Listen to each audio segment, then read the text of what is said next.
Students, ये जो intangible asset होती हैं जैसे आपका गुडविल या पेटेंट्स, तो इनका कैश फ्लो स्टेटमेंट में आप एक चीज़ ध्यान रखिएगा कि अगर इनके बारे में कोई इन्फॉर्मेशन नहीं है और ये डिक्रीज़ हो रहे हैं तब तो इन्हें आप ऑपरेटिंग एक्टिविटीज़ में प्लस करेंगे, और अगर कोई इन्फॉर्मेशन नहीं है और ये इंक्रीज़ हो रहे हैं तब ये इन्वेस्टिंग एक्टिविटीज़ में माइनस किया जाएगा as purchase of intangible asset.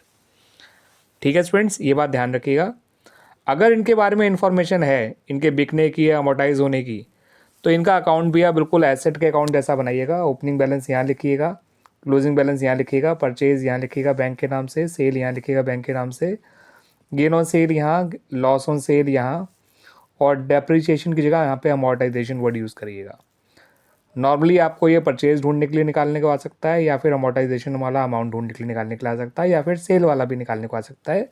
इन्हें बेचा भी जा सकता है। ठीक है स्टूडेंट्स, लेकिन अगर कोई एडिशनल इन्फॉर्मेशन नहीं है तो ये डिक्रीज़ होने पे ऑपरेटिंग में प्लस किए जाएंगे। कहाँ प्लस किए जाएंगे?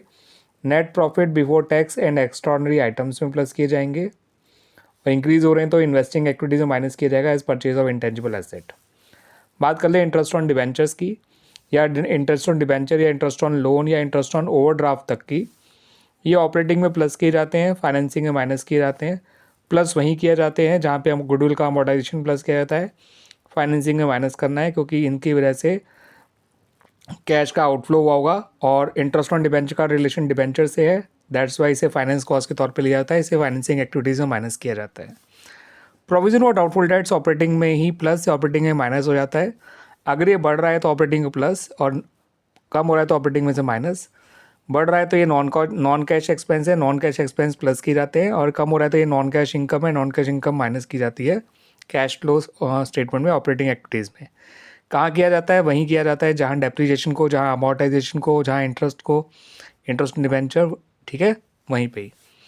आपका rent receive, interest receive, dividend received, ये आपकी नॉन ऑपरेटिंग इनकम्स होती हैं। इन्हें आप ऑपरेटिंग एक्टिविटीज़ में माइनस करते हैं, बाद में इन्वेस्टिंग एक्टिविटीज़ में प्लस करते हैं, क्योंकि इनका संबंध इन्वेस्टमेंट से है, आपकी इन्वेस्टमेंट से रिलेटेड इनकम है ये।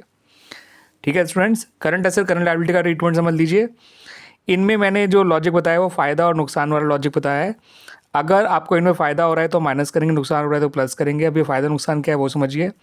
जैसे एसेट का बढ़ना फ़ायदा होता है, आप उसे माइनस करेंगे। लायबिलिटी का कम होना फ़ायदा होता है, आप उसे माइनस करेंगे। एसेट का कम होना नुकसान होता है, आप प्लस करेंगे। लायबिलिटी का बढ़ना नुकसान होता है, आप प्लस करेंगे। ठीक है स्टूडेंट्स, आइए पांचों ट्रीटमेंट समझिए अच्छी तरह से, तो ध्यान रख लीजिएगा इनका ट्रीटमेंट, है ना स्टूडेंट्स। काम आएगा बहुत आपको कैश फ्लो स्टेटमेंट बनाते समय ये सारे ट्रीटमेंट्स।